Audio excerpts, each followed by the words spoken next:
Hello friends, welcome to my YouTube channel. So आज का topic है world trade organisation WTO।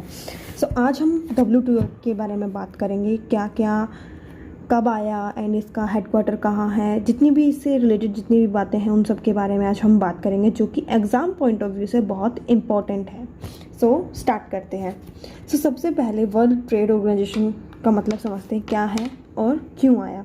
So world trade organisation एक international organisation है जो कि हमने बनाया था सेकेंड वर्ल्ड वॉर के बाद, ताकि हमारे जो भी इंपोर्ट और एक्सपोर्ट जो भी हम करते हैं बिटवीन टू कंट्रीज़ वो इजी हो जाए, और जितनी भी डेवलपिंग और जो नॉन मीन्स डेवलपिंग कंट्रीज़ हैं वो इजीली इंपोर्ट और एक्सपोर्ट कर सके। ठीक है, तो आइए इसके बारे में आज हम बात करते हैं और इसके कुछ इंपॉर्टेंट पॉइंट्स के बारे में आज हम डिस्कस करेंगे। सो पहला है कि WTO कब आया।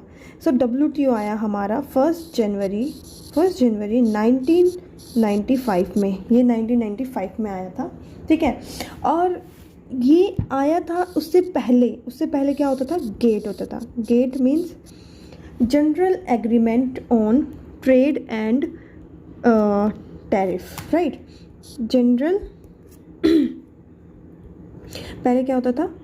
General agreement on trade and tariff. ठीक है, जितने भी ट्रेड्स होते थे उनके लिए हमारा general agreement on trade and tariff होता था।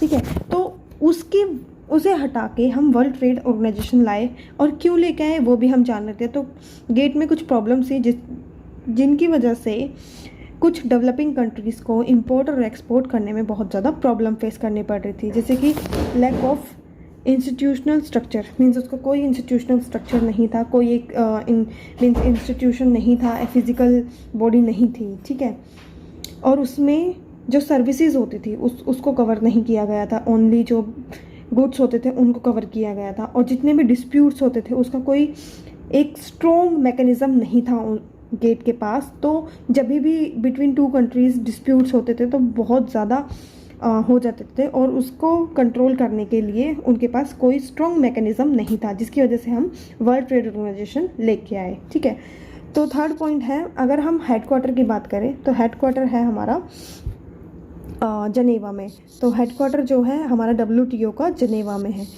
कहाँ है? जनेवा में।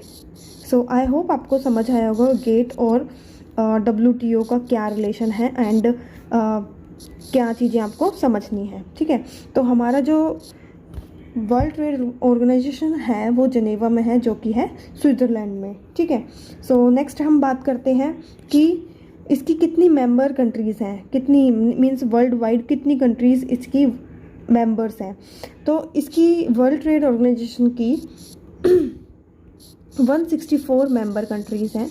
164 मेंबर कंट्रीज़ हैं, जिसमें कि इंडिया भी आता है। इंडिया भी वर्ल्ड ट्रेड ऑर्गेनाइजेशन का मेंबर है। ठीक है, तो वर्ल्ड ट्रेड ऑर्गेनाइजेशन का इंडिया भी मेंबर है और इसके 164 कंट्रीज़ मेंबर हैं। ठीक है, फिर आते हैं हम जो गेट था जो गेट आया था जो हमारा, वो आया था हमारा 1947 में। बट वो जो वर्क करना स्टार्ट किया था, उसने वर्क करना स्टार्ट किया था 1948 में। तभी इंडिया भी उसका पार्ट बन गया था। फिर उसके बाद इन्होंने इसको चेंज करके WTO में चेंज कर दिया। कब करा? 1995, 1 जनवरी 1995। ठीक है, आई होप आपको ये समझ आया होगा, एंड मैंने बहुत ही इजी तरीके से समझाया है। And please like and subscribe my channel. Okay, so अब हम इसके ऑब्जेक्टिव्स के बारे में बात करेंगे। क्या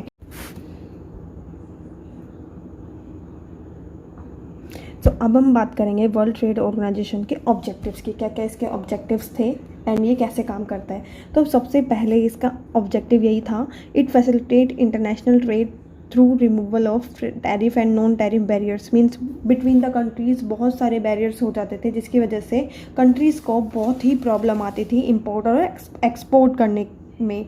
तो उसके लिए वर्ल्ड ट्रेड ऑर्गेनाइजेशन ने हेल्प की ताकि ट्रेड फ्लो स्मूथली हो सके, ठीक है। नेक्स्ट है ensuring flexibility for developing countries. जितनी भी डेवलपिंग कंट्रीज़ हैं उनके लिए फ्लेक्सिबिलिटी प्रोवाइड करना so that they can come into international market और वो अपने प्रोडक्ट्स सेल कर सकें और इंटरनेशनल मार्केट तक पहुंच सके। नेक्स्ट आता है respecting the needs of small and medium size countries, मतलब कि जो छोटी बड़ी जितनी भी कंट्रीज़ थी उन सबको रिस्पेक्ट करना। ये नहीं कि कोई कंट्री अगर डेवलपिंग है तो उसको डिसरिस्पेक्ट करना और उसको ग्रो ना करने देना। सो ये इसके ऑब्जेक्टिव थे। इसका मेनली ऑब्जेक्टिव यही है कि जो ट्रेड है बिटवीन 2 और मोर कंट्रीज़ उसको बढ़ावा देना, मीन्स उसको मोटिवेट करना, इनकरेज करना और उनको हेल्प करना ताकि वो ईज़िली एक इंटरनेशनल लेवल पे जाके अपने प्रोडक्ट्स को इंपोर्ट और एक्सपोर्ट कर सके, ठीक है।